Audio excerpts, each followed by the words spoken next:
Hello and welcome to our climate talk discussion. My name is Jonathan Charles from the EBRD and I'm joined by Josué Tanaka, who is about to leave his job as being the managing director responsible for our green economy transition, for our climate action program and mitigation program, as we attempted to bring in private sector investment into this area and very successfully over the past few years. Josué, welcome. I thought it'd be useful to actually look at some of the challenges in this sector, because we often talk as though green has unstoppable momentum, but it's not quite as clear cut as that generally in the world, is it? Well, let's say I think we still have a challenge. And I think there are some good forces, good momentum, but also there are some obstacles and some challenges. The fact is that we've wasted, to a certain extent, quite a lot of time, right? And that I would say that perhaps history hasn't been kind, right? Also, if you look, dynamics of interest groups in different countries or at global level, I think that there have been a lot of obstacles that have prevented us from moving. However, if you look at some of the recent surveys, you see that the awareness on the issue of climate change is very much rising. And you also see, even in the discussions that are happening right now in terms of a post-COVID period, you also see that there is a much higher level of awareness of it.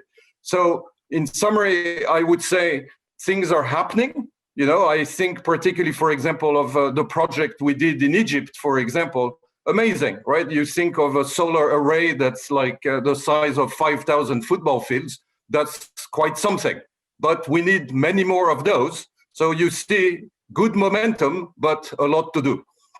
Why do you think that time was lost? Because if I think back to, say, the late 1980s, and I remember very well the speech from Margaret Thatcher, then the British Prime Minister, saying this is an issue, something must be done. And then we had the Rio climate change conference, of course, in the early 90s. But, so there was definitely an early awareness, but why was that momentum not really speeding up? Well, it's a bit what I mentioned about, I would at least attribute this to two things. What I would call the political economy of the issue, that, in order to make this transition to a zero carbon economy, you need to have a very deep, profound structural change. In that structural change, some lose and some win.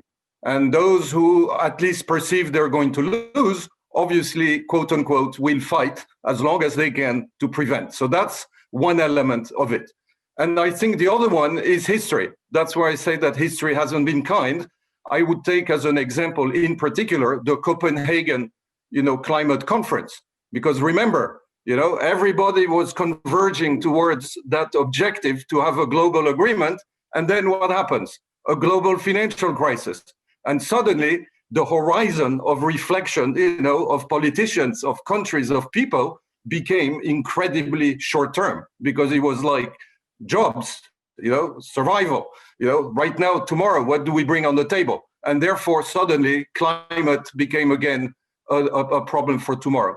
I think that's what's happening since then, is that the awareness of climate change, of the impacts that are already happening, has risen, right? And therefore, little by little, you don't have any more, or this distance, if you want, between short and a problem for tomorrow is really reducing, and that is leading to more awareness and therefore more action. Do you often reflect that perhaps you and other people involved in this sort of area, you could have come up with different arguments to try to get that momentum and to try to speed it up? Or do you think it was always going to be a slow burn? Well, I think given the structure of the economies, given the politics of the times, if we look back, at the 30 years I've been at the EBRD, a lot of things have happened, a lot of good things and a lot of things that perhaps we would perceive as less good. And I think, there is always something that you can say I could have done more. But quite frankly, the forces that you need to animate for this, are huge. And you only do that, if you really mobilize enough. And that mobilization is not something that I personally, or even the EBRD, or even the MDB system as a whole can do. And I'll just take one example, which is, the type of thing that could change, which is the introduction of a carbon price. You would say, okay, that seems pretty obvious to most people. The shortest speech I ever heard was Elon Musk, who made the speech with 3 words: price it right. Okay. And yet, why isn't this happening? So it's not happening because of the reasons I mentioned to you. So I think, you need to have this convergence between a good evolution of the context and having the solutions show the opportunities. And I think most importantly, to show that addressing climate change is an opportunity, not a cost. And of course, here we are. We find ourselves talking today in the midst of another global crisis, the pandemic, which is underway at the moment and which will last clearly for some time on COVID-19. Are you worried that again, a bit like the financial crisis of over a decade ago, that again is going to take the world's attention distant from this particular problem? Well, let's say, if I look at the short term, it's happening. Right. And, if you look at even what has happened, to the EBRD and to our famous green finance ratio, it's taken a hit. Right. And it's taken a hit because, okay, we are now dealing with survival, with trying to help our companies just stay afloat. Right. And therefore, a lot of the resource has gone just for that. However, for the reasons I mentioned, that, the awareness, I think, is rising, of the climate issue. And, there is this very great cartoon that I saw, recently, which has, the wave of the COVID hitting a person, but behind you have a wave that's 5 times the size. That's the climate crisis wave, right? That awareness is much more, is much higher than it's been. And that is why you see much more discussions at high level on seeing how to connect the recovery to going into the path of a structural transformation to green economy, right? And not to reveal too many secrets, but that is one of the areas I'm going to be working hard in my next job after EBRD, because there is still a lot to do. Okay, let's try and dissect that then before you take up your next job. Let's take it in 2 parts. I mean, at the moment, obviously politicians heavily distracted in the short term, perhaps even the medium term, by the impacts of this crisis, the pandemic, and the economic impacts of that. Do you worry that there's only so much bandwidth that politicians have? So however much they might want to also tackle the climate crisis, in the end, they only have so many hours in the day and so much effort that they can focus. Well, that is where I would say the challenge right now is. Because if we, and by we, I mean you, myself, EBRD, MDBs, other think tanks, if we can show how to connect the economic recovery, to a green recovery, then you've basically linked the two. And that's why a key emphasis right now is really on solutions, green solutions that also contribute to a green recovery. This is what we need to focus on. And, when you look at the United Kingdom, just recently this week, right, the 10-point plan that was announced by the UK Prime Minister, if you hear what's happening on the other side of the Atlantic, with the president-elect, if you listen to the speech, of the Prime Minister of India, if you look at the commitments, that Japan has made, on net zero, and if you take even in particular, what China has announced, in terms of net zero, you see that, there is a momentum and there is an awareness. But what we need to do is to make that connection between the two. I think there is receptivity, right? But as you said, it's a receptivity that's in a very tight environment with a lot of tension, right? And so if we can position those proposals at the right time, they can make a difference. And that's the job ahead.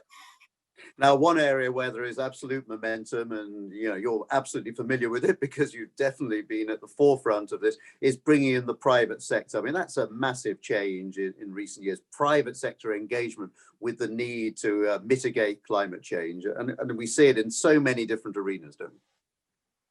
Yes, absolutely. And I think, again, there are a lot of encouraging moves, that are happening. Right. And I think there, I've been very involved, over the past years, really, but particularly more in the past recent months in the preparation of COP26. So it's very interesting to see that a big component of the COP26 is focused on private climate finance. Right. The work is being led by Mark Carney. But around that, there is a huge amount, that's happening. Obviously, you have the directions, that Mark Carney has been putting, on climate risk management, on reporting, on returns and assessing, for example, what is the temperature of an investment portfolio, for example. So if you take an institutional investor, you look at their portfolio, you can assess whether their portfolio is a 2 degree, less than 2 degree, or 5 degrees because they have a lot of fossil fuels, in there. But there is a lot more work that's happening. You have this coalition of finance ministers for climate action. They're trying from the public sector side to create, an environment in which the private sector comes in a bigger scale. You have the network for greening the financial system, which is the central banks. Same thing. They are trying to incentivize, in a way, green finance through the banking system and supervision. So lots of things happening, right? And I think, that's very much part of, for the future of our, of the EBRD work in this area to connect with these systemic initiatives, which will then also support our own private sector oriented climate business.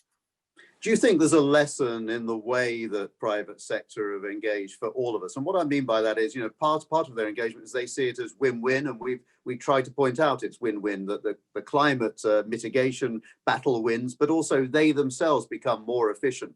That if you use the latest technology or green technology, that is helping them as well as individual companies. And I wonder whether there's a lesson in selling that to the general population, of making the whole population get engaged by understanding actually it's to their personal benefit as well as to the benefit of the planet. Yeah. Well, Jonathan, that point that you made is at the core, of the question. So I previously told you, how you can try to do this at the macro level of governments, and the green recovery. But the same question, the same answers need to be provided at company level and individual level. And I think, quite frankly, and I'm not perhaps being too modest here, but this, I think, has been one of the key, aspects that the EBRD has done.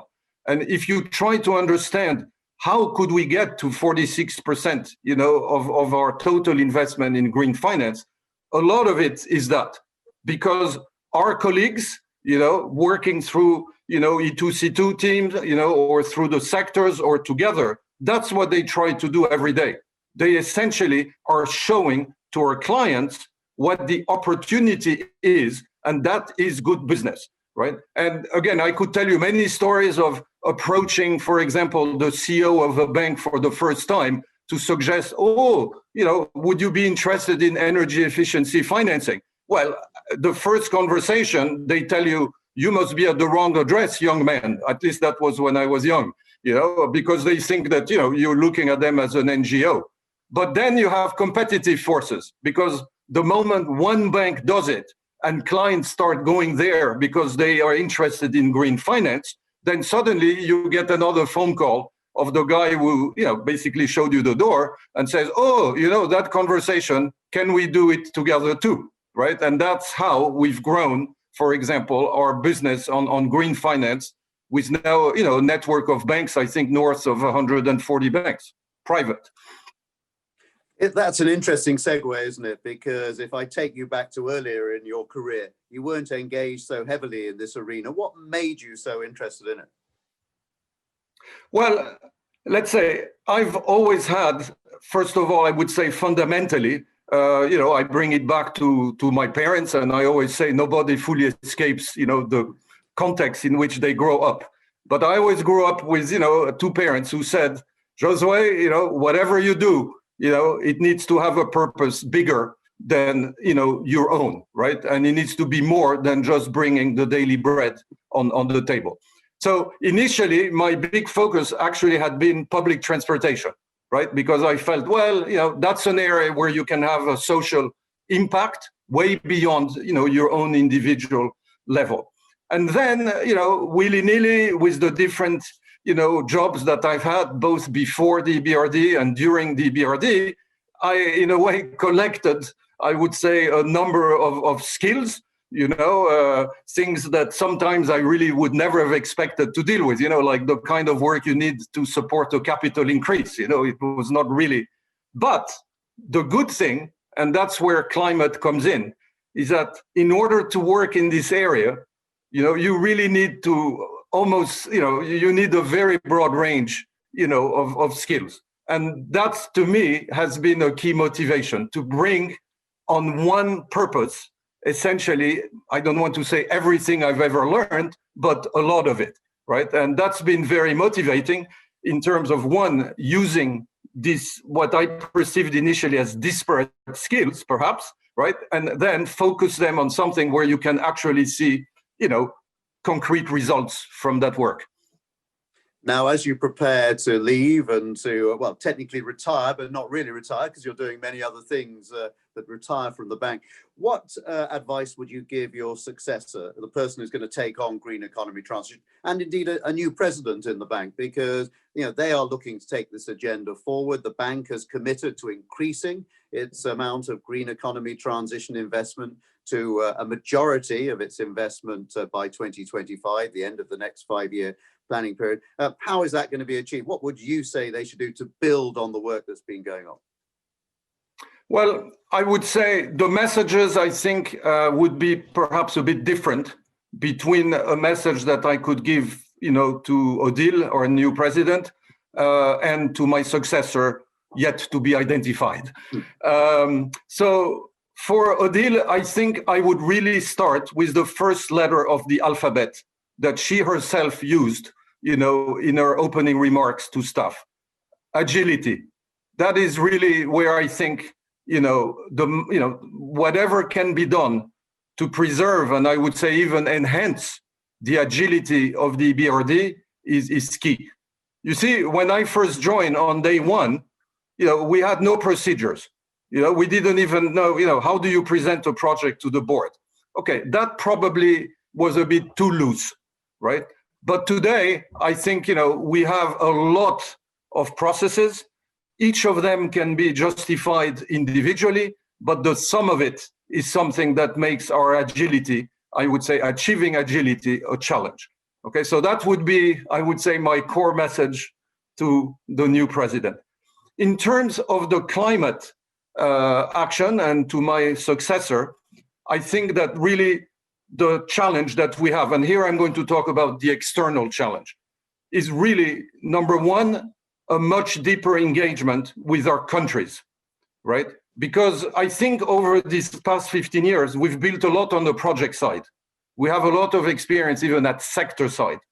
But at the end of the day, that, for example, in terms of the commitments that the countries have to the Paris Agreement, it's still not converging. We need to work with countries, to basically identify together that pathway, right? And I think the other point I would say is really to continue working together, because we got to 46% because internally it's the whole bank that has mobilized itself to that. And I think, with Get 2.1, there is hopefully a good roadmap ahead. And the point now is to continue building on that, on the collaboration between different departments, on the exchange of technical expertise, and together, each one with their skills, to continue build up the practice as we have established it. So what's the biggest obstacle, do you think, then, Josué, to reaching more than 50% investment in green economy transition? Look, quite frankly, I don't think this over 50% is actually the issue. Because, as many have said before, you were at 46% in 2019, so what's the big point? Where the challenge is really that, you see, 5 years from now, what we will have to do in order to get to the 50% cannot be just more of the same of what we do today. How we have, I was speaking about the complexity of our systems, but, transition impact and, sound banking, all these things that we need to meet, private sector mobilization. There are a lot of things we're trying to do in there, right? And therefore, what I'm trying to say is the bar will be increasing, and therefore innovation is key. innovation is also key because, clients themselves are evolving, right? The situations are evolving, right? And in order to bring new solutions and to maintain the edge, that we've had in areas like energy efficiency or renewable or adaptation financing, we also need to keep on moving forward. So that really, I would put, the big emphasis is really on innovation, right? And continuing to develop our product offer rather than, in a way, the 50% per se, because that, in a way, if we do that part on innovation and product development, we will do, the 50% and more. Now, finally, Josué, a little earlier, you hinted at what might come next. Can you give us a bigger hint? I mean, it's not the end of the climate journey for you. Well, as I've said, unfortunately, I haven't managed to solve the problem during my 30 years at EBRD. So there's that's the 30 first years to do that yet. So, okay. So that's unfortunately the first remark. The second one is, luckily, I still have a bit of energy. And so I felt that it would be, to a certain extent, irresponsible of me to just, go to a beach of my friend in Brazil, go on the hammock and have a caipirinha and forget about these problems. So as long as I have the energy and the drive, I will stay engaged in this climate area. I'm finalizing the arrangements, which would start actually right at the beginning of next year. So there isn't much of a break here, but it will remain very much in this area. And as soon as the arrangements are confirmed, I shall inform all of you about it. Josué Tanaka, thank you very much. Good luck. Thank you very much, Jonathan. Bye-bye.